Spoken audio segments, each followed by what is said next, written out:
Este vídeo destripa buena parte de Andor, Rogue One y los episodios 8 y 9 de Star Wars. Alertas de contenido por tortura, caída, muerte, menciones de sacrificio y suicidio, estrés postraumático, prisión y armas de fuego. Andor es la historia de un ladrón que se ve involucrado en la rebelión contra el imperio que quiere gobernar la galaxia. Es una serie excelente, pero sobre todo me dejó la sensación de que había algo que no quedaba claro a simple vista, pero que estaba ahí. Ahora tengo claro qué era: la cohesión temática alrededor de la vida y la muerte en el contexto de la opresión y la rebelión. En concreto, este análisis se nutre de dos obras. Por un lado, la concepción de la muerte presente en Monstruos del Mercado, de David McNally, y por otro, la concepción de la vida según lo posthumano, de Rossi Braidotti. Quizás parece que estoy apuntando muy alto para una serie de Star Wars, pero por favor, dadme una oportunidad. Os prometo que no es más que un 50% de delirio. Empecemos por algo fácil de fundamentar. El protagonista es un condenado. Cassian Andor está marcado por la muerte desde el principio. Con el principio me refiero tanto al principio de la serie como a la concepción del personaje, dado que fue creado para morir consiguiendo los planos de la Estrella de la Muerte. De eso hablaremos luego. Por ahora, vamos a centrarnos en su desarrollo en la serie. Andor vive en la periferia del Imperio, donde tiene relativa seguridad. No obstante, hay pulsiones que lo acercan a la muerte. Siente un fuerte rencor hacia el Imperio, que hace que se dedique a robarles. Esto es porque su planeta natal fue destruido por el colonialismo. Es el último superviviente de su tribu, pero sigue buscando a su hermana. En otras palabras, persigue a un espectro. Además tiene una actitud desafiante y quizás cierto aspecto que le hace tener mala relación con la autoridad. Así, dos empleados empiezan a increparlo e intentan robarle. Desde aquí y hasta el clímax de su arco, todas sus decisiones están marcadas por la muerte.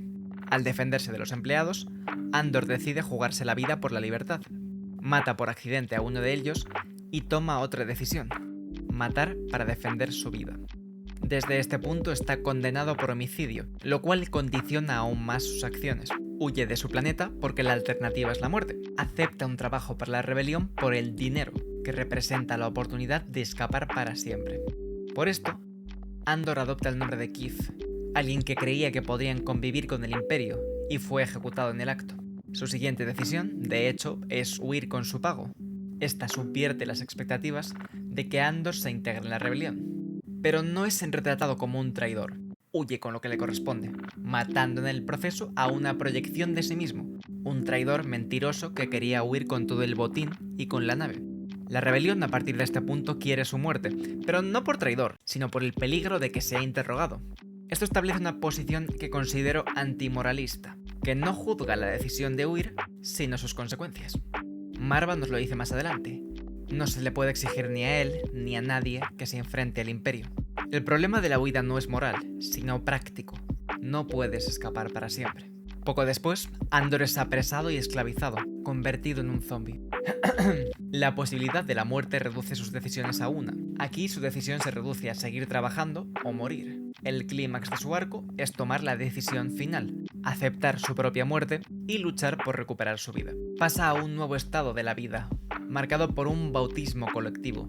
Se convierte en un prófugo, en un condenado, alguien que ya está muerto, nomás no le han avisado, en un fantasma.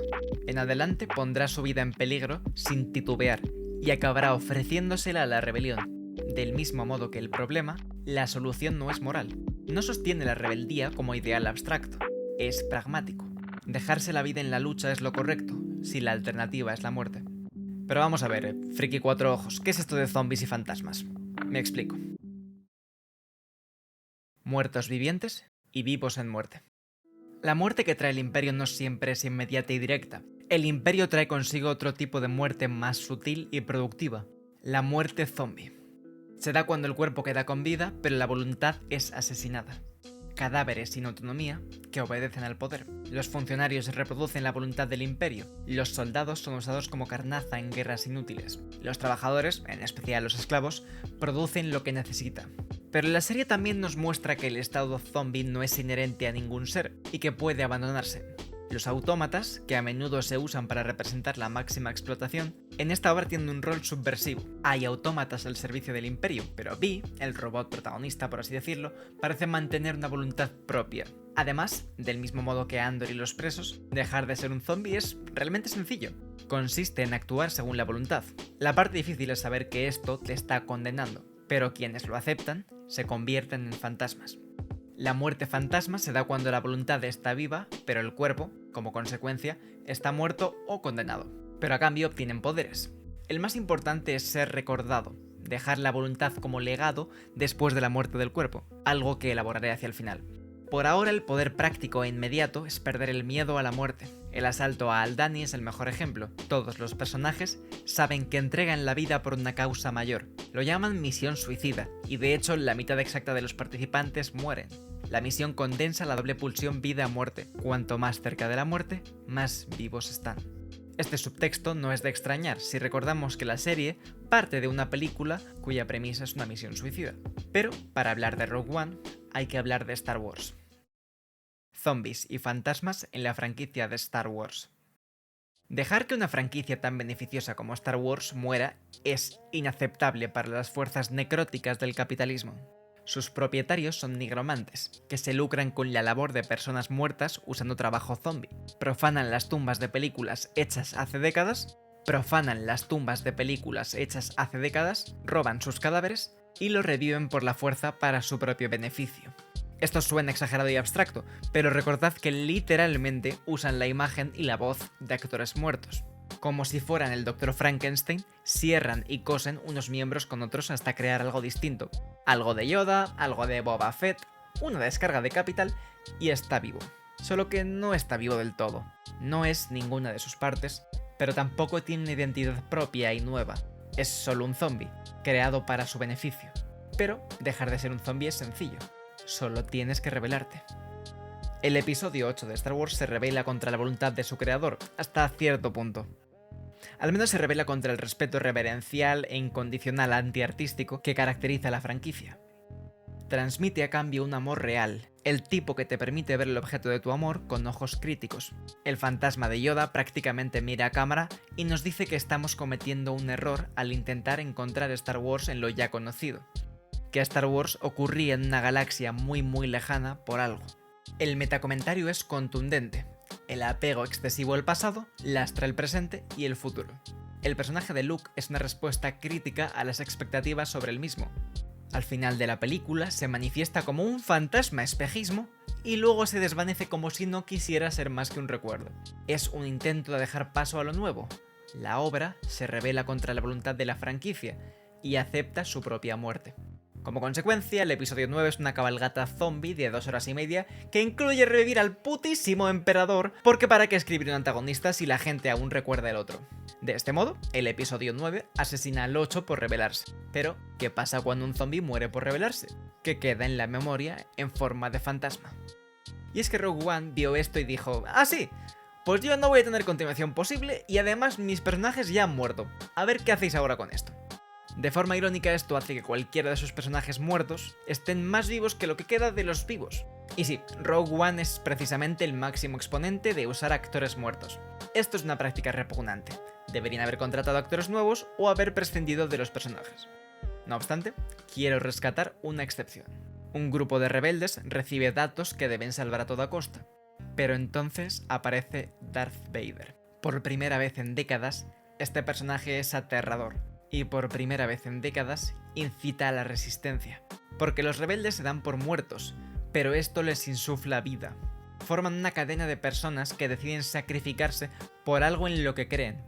El poder los apisona y los amasacra, pero ellos consiguen su objetivo: pasar el relevo, mantener viva la llama. De un modo similar, Rogue One acepta la muerte y deja su legado a Andor. Pero esta última no se complace con aceptar este relevo. Si el conflicto esencial de Star Wars era el bien contra el mal, y el de Rogue One la autoridad contra la rebelión, Andor lo convierte en algo más complicado, matizado, profundiza en el mismo y encuentra nuevas aristas. El resultado es algo abstracto, el conflicto del hacha contra el árbol. El hacha olvida, el árbol recuerda. Descartamos que el conflicto sea el bien contra el mal. Este sería el caso de la Star Wars original. En Andor hay bien y hay mal, sin duda, pero es mucho más complicado que eso. La maldad no es una disposición de carácter, ni siquiera aprendida, es banal.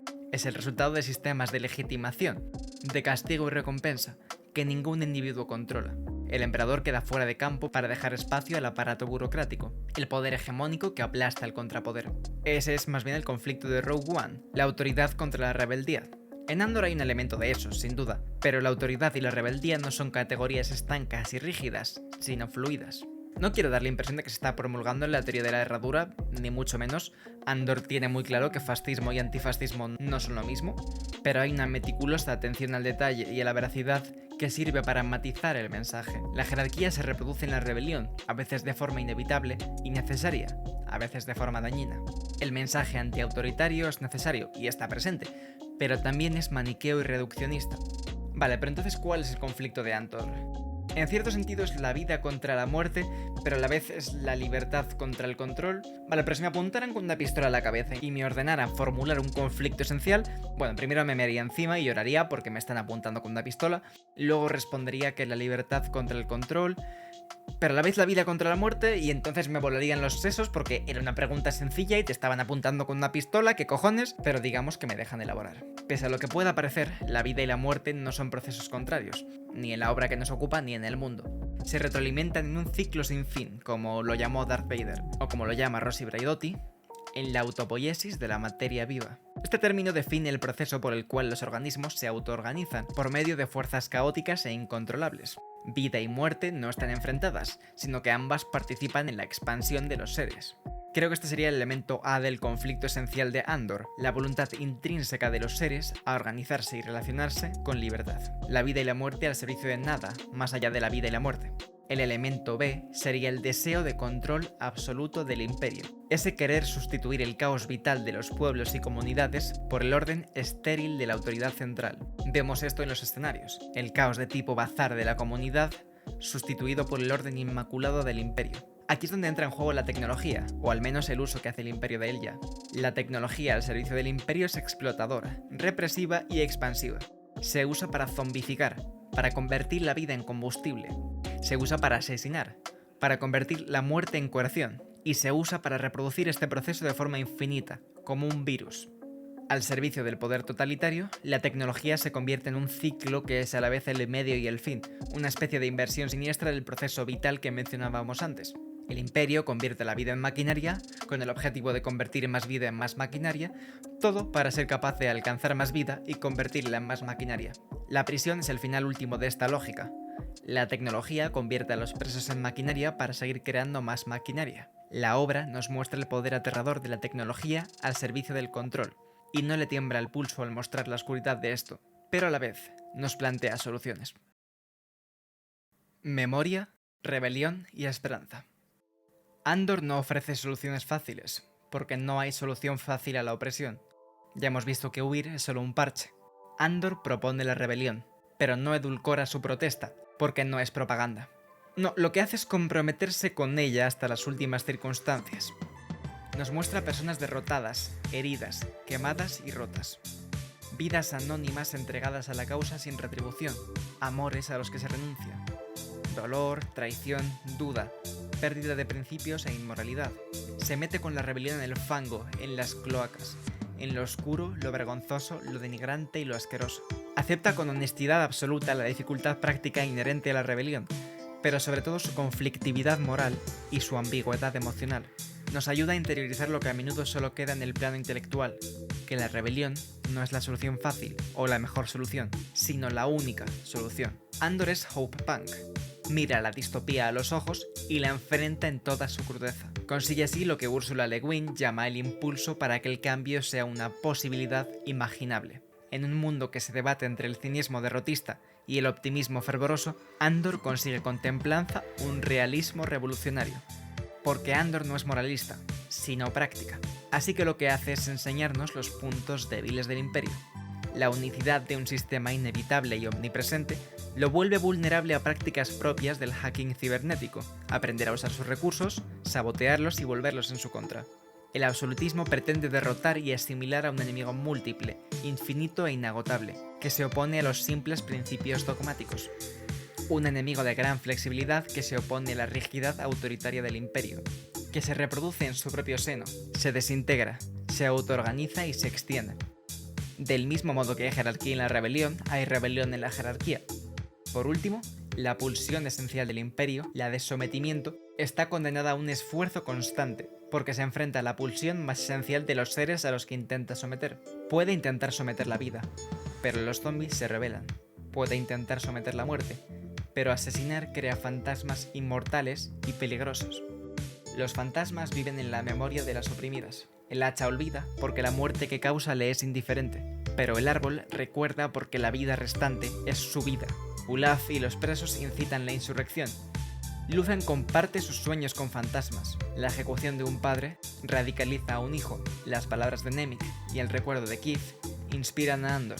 La muerte de Marva congrega a las gentes insatisfechas. Marva se deja morir, abandonando su cuerpo ya débil, para convertirse en un fantasma de inmenso poder, que vivirá para siempre en la piedra del pueblo.